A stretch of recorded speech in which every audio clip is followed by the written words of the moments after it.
नमस्कार, आदाब। आज के इस प्रोग्राम में हम बात करेंगे सीरिया के जो प्रेसिडेंट हैं अहमद अल-शरा, इनका बहुत इम्पोर्टेंट एक दौरा हुआ है सऊदी अरेबिया का।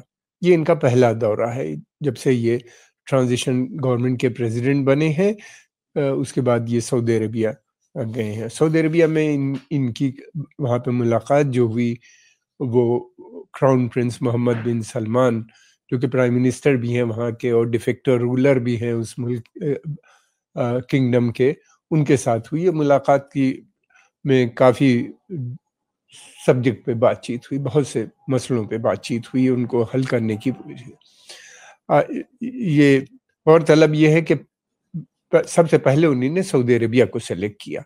हालाँकि अभी कुछ दिन पहले जब ये बने थे, जिस दिन जनवरी 29 को ट्रांजिशन गवर्नमेंट के प्रेसिडेंट, उसी दिन उसके अगले दिन कतर के अमीर शेख तमीम भी उनके पास आए थे। वो सीरिया गए थे, उनसे मिले भी थे और उनकी भी काफ़ी इम्पोर्टेंट मीटिंग हुई। उसके बारे में आगे हम बात करेंगे। ये है कि ऐसा लगता है कि कतर और सऊदी अरेबिया के बीच में थोड़ी-सी टसल अभी भी बाकी है और एक तरह का कंपटीशन नज़र आता है दोनों में रीजन को लेके। हालाँकि जो कतर है, इसके घनिष्ठ संबंध जो हैं वो तुर्की के साथ हैं और सऊदी अरेबिया के अच्छे संबंध जो हैं वो इजिप्ट और उनके साथ हैं, यूएई के साथ हैं। दूसरी बात ये भी है कि कतर जो है वो मुस्लिम ब्रदरहुड को, यानी इख्वान मुस्लिमीन को सपोर्ट करता है। सऊदी अरेबिया सख्त खिलाफ है इस मुस्लिम ब्रदरहुड के। कतर सपोर्ट करता है हमस को और हमस जो है वो मुस्लिम ब्रदरहुड की आइडियोलॉजी में विश्वास रखती है। ये फ़र्क बहुत बड़ा है दोनों के बीच में। मुस्लिम ब्रदरहुड हम पहले भी बता चुके हैं, आइडियोलॉजी जो है वो उसका मानना ये है कि इस्लाम में बादशाहत का कोई रोल नहीं, वो एक रिपब्लिक टाइप की गवर्नमेंट, ईरान टाइप की गवर्नमेंट बनाने की, कुछ थोड़ी बहुत उससे मिलती-जुलती गवर्नमेंट बनाने की बात करते हैं। और इजिप्ट, यूएई और सऊदी अरेबिया इख्वान मुस्लिमीन के बहुत खिलाफ है। ये भी है कि ब्रदरहुड का इन्फ्लुएंस जो है वो इजिप्ट और जॉर्डन में, इजिप्ट, जॉर्डन और सऊदी और यहाँ के ऊपर काफ़ी नज़र आता है। सीरिया में भी उनका काफ़ी इन्फ्लुएंस है। लेकिन ये लोग जो हैं अभी भी माइनॉरिटी में हैं। हालांकि मोहम्मद मुर्सी वहाँ के प्रेसिडेंट बन गए थे जब अरब अपराइजिंग हुई थी। फिर उसके बाद जिसको कि उर्दू में बहार अरब कहते हैं वो लोग, और उसके बाद फिर लेकिन उनको वहाँ की सेना ने हटा के खुद जो इस समय प्रेसिडेंट हैं अब्दुल फत्ताह सीसी इजिप्ट के प्रेसिडेंट बन गए थे और मुर्सी को जेल भेज दिया गया था, जहाँ पे उनकी डेथ भी हो गई थी बाद में। ये डिफरेंसेस दोनों के बीच में अभी ये टसल नज़र आती है कतर और सऊदी अरबिया को लेके। दोनों चाहते हैं एक बड़ा रोल जो है वो सीरिया के अंदर प्ले करना। अब देखना ये है कि सीरिया किस तरीके से इन दोनों को टैकल करता है, ये आने वाला समय बताएगा। और भी डिफरेंसेस हैं बहुत से जो इनके बीच में हैं और करने। दूसरी तरफ ये भी है, इजिप्ट और जो यूएई है ये एक पार्ट थे, कुछ और कंट्रीज इसमें भी थी, सूडान थी, कुछ और भी थी। कई कंट्रीज ने मिलकर एक इस्लामिक मिलिट्री अलायंस बनाया था जो कि यमन के अंदर, जिसने लड़ाई लड़ी थी हुती रेबल्स के साथ। अब ये भी है कि ये डिफरेंसेस होते हुए लेकिन उन्होंने उसके बाद भी सऊदी अरेबिया को पहले शिनाख्त किया। कतर चाहता है सीरिया के ज़रिए एक पाइपलाइन ले जाना, गैस पाइपलाइन। इसको लेके इसी वजह से कतर के बहुत डिफरेंसेस प्रेसिडेंट बशर अल-असद जो कि पहले थे वहाँ पे, उनकी हुकूमत से बने हुए थे, वो इस बात पे राज़ी नहीं हो रहे थे। क्या डिफरेंसेस थे उसके बारे में पूरी डिटेल मेरे पास नहीं है और बहुत ज़्यादा मुझको मिली भी नहीं ढूँढने पे। डिफरेंसेस मेरा ख़्याल है ये है कि वो रशिया को नाराज़ नहीं करना चाहते थे कि वो पाइपलाइन यूरोप जाए, और अब कतर को लगता है एक मौका ऐसा मिल गया है कि कतर से सीरिया और सीरिया से टर्की होते हुए यूरोप को वो गैस पहुँचाने का। तो ये उनके लिए एक बड़ा, इसलिए कतर काफ़ी कर रहा है। दूसरी तरफ ये है कि सऊदी अरेबिया भी चाहता है कि सीरिया से अच्छे रिश्ते बने रहें उसके, और उन्हीं ने बशर अल-असद को भी दोबारा से अरब लीग में लेके आए। हालाँकि बशर अल-असद लगभग 10-11 साल जो थे वो अरब लीग की मेंबरशिप से बाहर थे, अरब लीग से बाहर कर दिया गया था 2011 के बाद, जब वहाँ पे अपराइजिंग हुई और फिर उसके बाद अपराइजिंग को ख़त्म कर दिया, दब गई और अल-कायदा आ गया और आईएसएस आ गए वहाँ पे, और फिर उसके बाद वहाँ के ऊपर सीरिया और इराक के बीच में खिलाफत कायम हो गई अबू बकर अल-बगदादी की, फिर वो ख़त्म हुई। इस चक्कर में सीरिया बर्बाद हो गया एकदम इस लड़ाई में। सीरिया की जो सेना थी वो सेकुलर और अरब नेशनलिज्म में उसका विश्वास था, और ये जो थे अल-कायदा और वगैरह जितने भी थे, ये आईएसएस जो थी, ये इस्लामिक स्टेट का गठन, प्योर इस्लामिक स्टेट बनाना चाहते थे। इसी लड़ाई के बीच में दोनों ने कंप्रोमाइज़ नहीं किया, और दोनों ज़िम्मेदार हैं मैं समझता हूँ, सीरिया की सेना और आईएसएस। आईएसएस की बहुत बड़ी ज़िम्मेदारी है वहाँ के ऊपर। अब ये है कि वहाँ के ऊपर इस समय जो सीरिया के हालात हैं उसमें न तो कोई और सेना बची है, सेना डिसॉल्व कर दी गई है, इंस्टीट्यूशंस ख़त्म हो गए हैं, लोग हटा दिए गए हैं।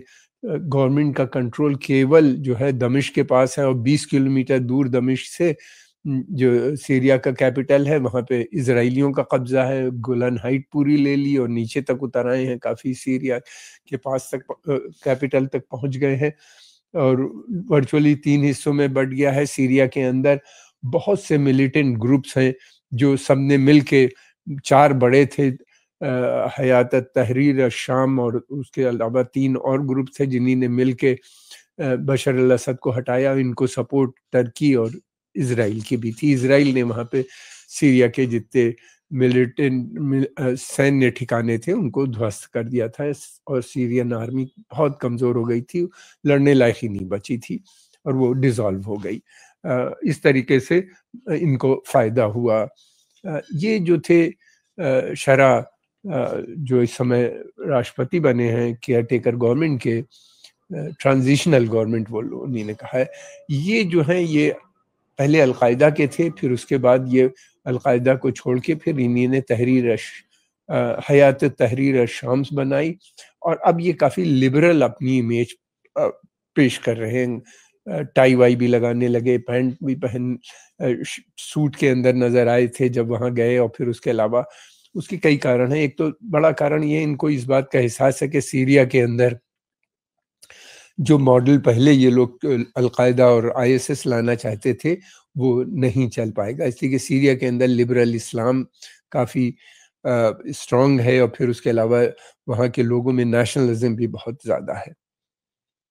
इसी वजह से और दूसरी तरफ ये भी है कि नेशनलिस्ट फोर्सेस दोबारा से संगठित होने लगे हैं, और हमने अभी 2 दिन पहले की खबर है कि उन लोगों ने जो है वहाँ के ऊपर गोलान हाइट्स के ऊपर अटैक किया इजरायली फोर्सेस के ऊपर, और एक झड़प भी दोनों के बीच में हुई।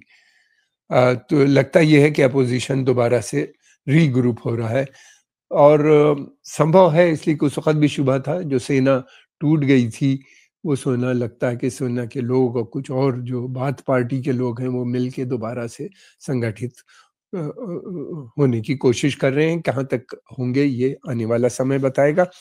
लेकिन ये है कि स्टेबिलिटी वहाँ पे आना बड़ा मुश्किल है। हालाँकि इस विज़िट के अंदर जो सबसे इम्पोर्टेंट मुद्दा था वो ये था कि यूनिटी एंड इंटीग्रिटी जो है सऊदी अरेबिया की, यानी सालमियत, यानी यूनाइटेड रहेगा सीरिया। हालाँकि सीरिया 3 भाग में बँट चुका है।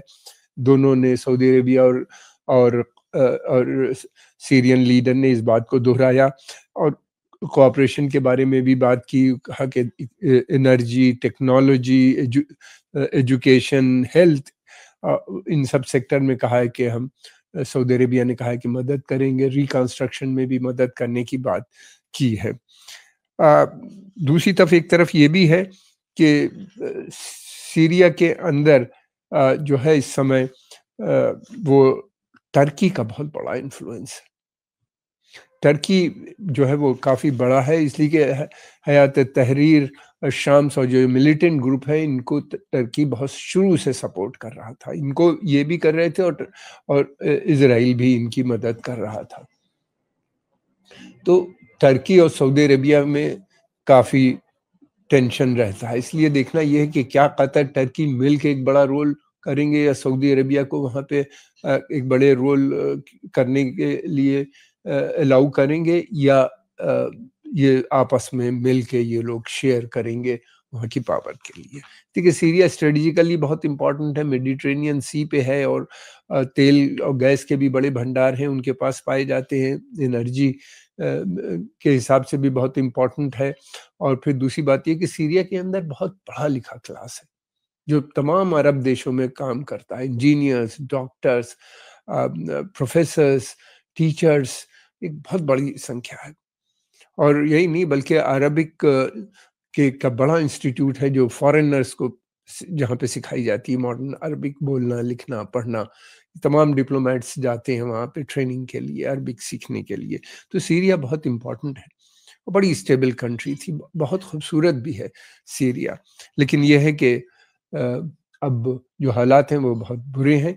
एक बार अगर अराजकता फैल जाती है, एक बार अगर गवर्नमेंट के ट्रांसफ़र ऑफ पावर अमन शांति के साथ हो जाता है, पीसफुली हो जाता है, तो कोई प्रॉब्लम नहीं आती।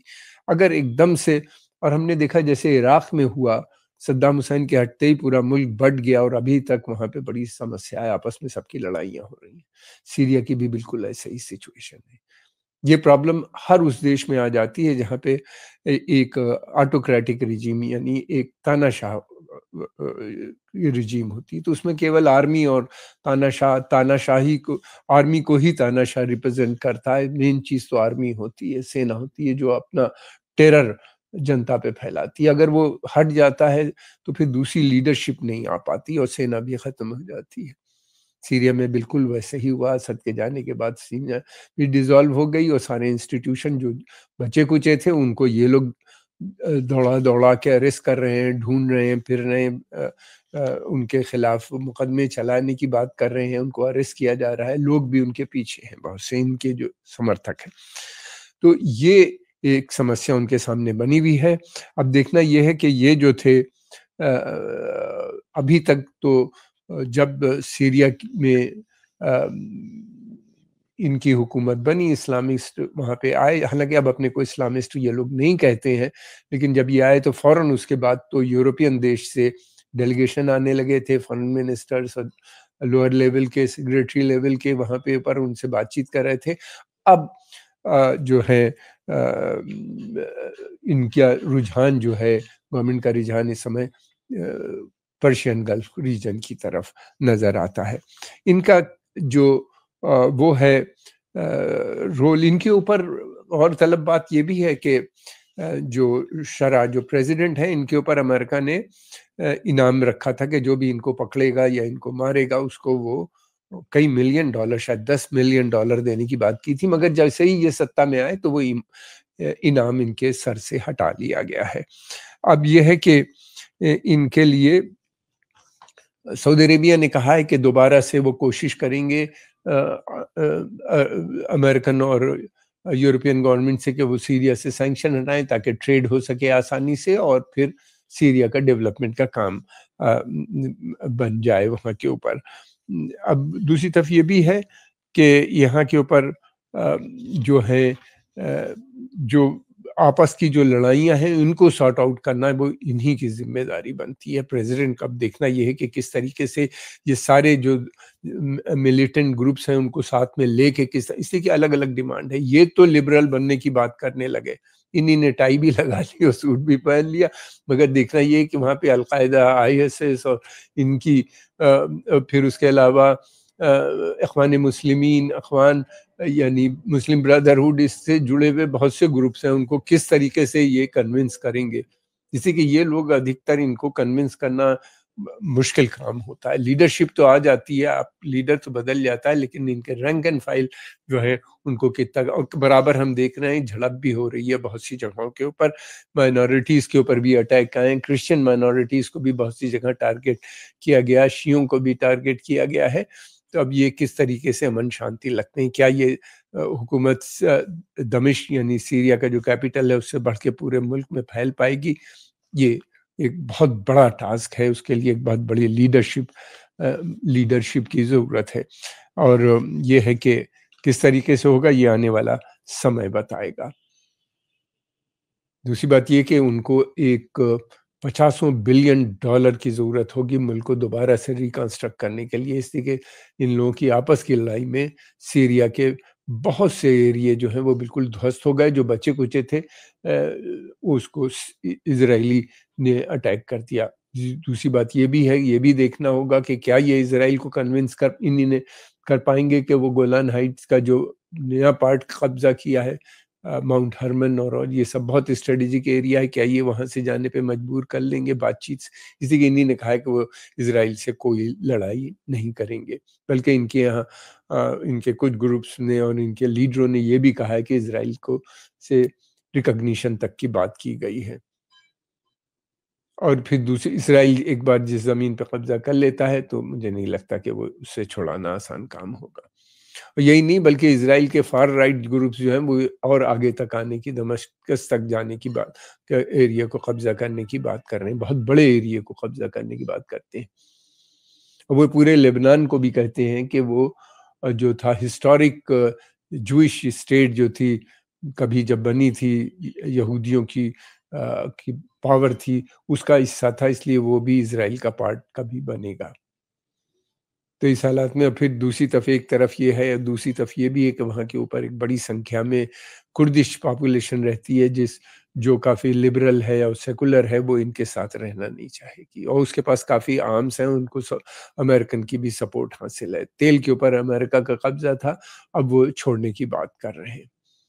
फिर उसके अलावा ये भी है कि टर्की का भी वहाँ पे काफ़ी इन्फ्लुएंस है, और एक बड़े हिस्से में उनका ये सब ग्रुप्स हैं, उनके प्रो टर्किश ग्रुप वहाँ पे मौजूद हैं, और टर्की बात कर रहा है कि वहाँ के ऊपर एक बफर ज़ोन बनाएगा, क्योंकि टर्की की कुर्दों से लड़ाई है वहाँ पे लेके, तो वो कुर्दिश रीजन के पास लगभग 20 किलोमीटर अंदर का एरिया चाहता है अपना बनाने का, बफर ज़ोन वहाँ पे। तो बहुत बड़ी समस्या है, जिसका मुझे नहीं लगता कि जल्दी ही समाधान आपस में मिल पाएगा। डर इस बात का है कि अराजकता ना फैल जाए। हम आपके आभारी हैं, आपने समय निकाल के इसको देखा। अगर आपको पसंद आए तो आप इसको लाइक कीजिए, सब्सक्राइब कीजिए और आगे प्रमोट भी कीजिए। आपका बहुत-बहुत धन्यवाद। कमेंट बॉक्स में अपने कमेंट ज़रूर लिखिए, उससे हमें बहुत मदद मिलती है। धन्यवाद।